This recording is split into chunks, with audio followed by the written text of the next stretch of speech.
Shalom, selamat berjumpa kembali Bapak Ibu para pendengar sidang jemaat Tuhan dimanapun kita berada. Saya percaya Bapak Ibu Saudara sekalian dalam kondisi yang sehat dan diberkati oleh Tuhan dalam segala kebaikan serta kemurahan Tuhan. Hari ini kita akan segera mendengarkan renungan Manna from Heaven dengan judul Mencoba lari dari kenyataan. Teks kita terambil dalam Amsal pasal 18 ayat yang ke-10. Nama Tuhan adalah menara yang kuat, kesanalah orang benar berlari dan ia menjadi selamat. Ketika Musa diangkat oleh putri Firaun menjadi anaknya, ia dibesarkan dalam lingkungan kerajaan Firaun di Mesir. Sampai akhirnya ia menyadari bahwa kaumnya mendapat penindasan di Mesir. Suatu ketika Musa membunuh orang Mesir karena orang itu telah memukul seorang Ibrani. Dan akhirnya Musa melarikan diri ke tanah Midian. Musa bisa saja melarikan diri dari kenyataan dan berusaha menyembunyikan segala hal dari kehidupannya. Tetapi Tuhan melihat segalanya. Tuhan akhirnya mengutus Musa kembali ke Mesir dan memakainya untuk menyelamatkan umat Tuhan. Bapak Ibu para pendengar saudara yang dikasihi oleh Tuhan Yesus Kristus, melarikan diri dari kenyataan dan bersembunyi dari keadaan mungkin adalah hal yang paling mudah kita lakukan di saat kita merasa takut dan berbagai macam hal yang mungkin kita khawatirkan akan menimpa kita. Namun terlepas dari masa lalu kita boleh datang kepada Tuhan dan menyerahkan kehidupan kita menurut apapun yang Tuhan inginkan dalam kehidupan kita. Ia mampu mengubah masa lalu yang kelam menjadi masa depan yang cerah. Ia mampu mengubah situasi yang tidak ada harapan menjadi sesuatu yang penuh dengan harapan. Karena itu, Bapak Ibu para pendengar saudara sekalian, mari kita datang kepada Tuhan.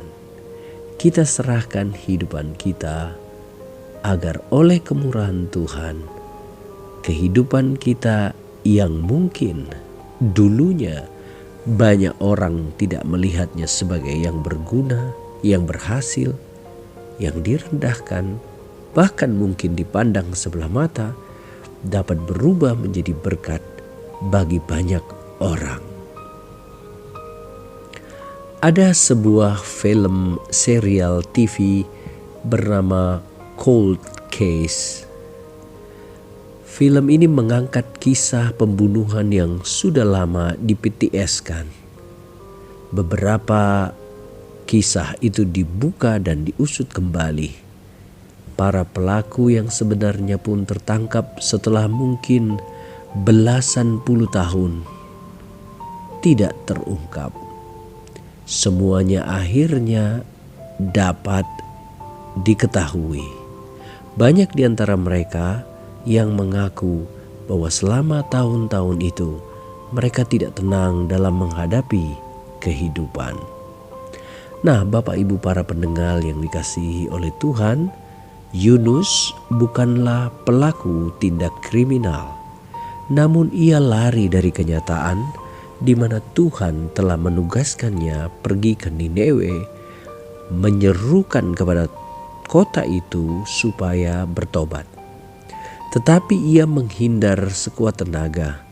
Ia naik ke kapal, pergi ke arah berlawanan, bahkan berusaha menutup mata dengan tidur di bawah bagian kapal.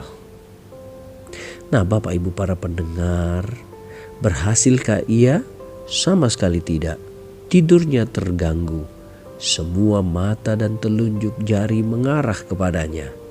Bukannya mendarat di pelabuhan Tarsus, ia malah dilempar ke tengah samudra dan ditelan ikan besar.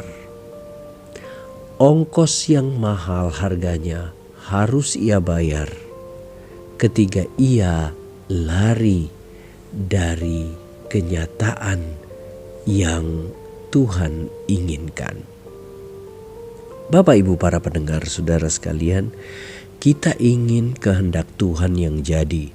Tetapi seringkali dalam kehidupan kita, kehendak kitalah yang kita paksakan. Keinginan kitalah yang kita dahulukan. Kita lupa bahwa jika Tuhan memberi kita kesempatan untuk menikmati hari ini, harusnya kita berkata, Bapa di sorga, bukan kehendakku yang jadi, melainkan kehendak-Mu yang terjadi. Itulah sebabnya banyak di antara kita tidak bisa menghadapi kenyataan dengan kuat. Mengapa? Karena kita memilih jalan kita sendiri. Karena kita memutuskan apa yang menurut kita baik. Karena kita tidak mau taat pada apa yang Tuhan kehendaki. Tuhan tidak pernah memaksa kita untuk memilih jalan yang harus kita pilih.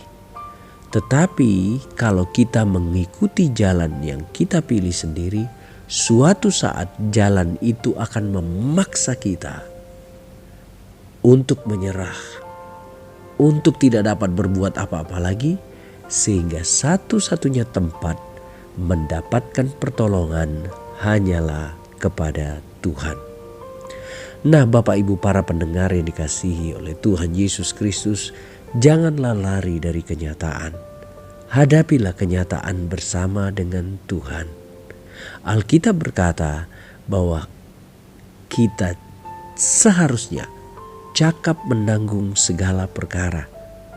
Di tengah kesusahan, di tengah tekanan, bahkan mungkin keadaan-keadaan yang berat. Kita harus ingat kita tidak berjalan sendiri. Kita berjalan bersama Tuhan. Dan perlu kita ketahui bahwa Tuhan tidak pernah meninggalkan kita. Itulah jaminan kekal kita di dalam situasi dan kondisi apapun. Banyak dari kita tidak mau menghadapi kenyataan karena kita takut ada hal-hal yang buruk, ada hal-hal yang mungkin lebih jahat menimpa kita. Bapak, Ibu, Saudara yang dikasihi Tuhan, khawatir boleh saja. Tapi hidup dalam kekhawatiran adalah hal yang sangat mengganggu kehidupan. Karena itu Tuhan mau hadapi saja kenyataan itu. Bukan bersama dengan kekuatan kita, tapi bersama dengan Tuhan. Yang dahsyat adalah ketika kita menjalaninya bersama dengan Tuhan, tanpa kita sadari semua pergumulan, semua tantangan, semua masalah itu perlahan sudah menemukan titik terang. Perlahan sudah menemukan jalan keluar. Bahkan tidak sampai membuat seperti hal-hal buruk yang pernah kita pikirkan. Karena itu Bapak Ibu para pendengar yang dikasihi oleh Tuhan, hadapilah kenyataan bersama dengan Tuhan. Itulah sebabnya kesanalah kita akan berlari kepada Tuhan. Di saat kenyataan berat, situasi tidak memungkinkan, kondisi kita melemah, tempat perlindungan yang abadi adalah bersama dengan Tuhan. Maukah Bapak Ibu menjalani hari ini bersama dengan Tuhan? Iya, Dia berjanji tidak akan pernah meninggalkan kita. Immanuel,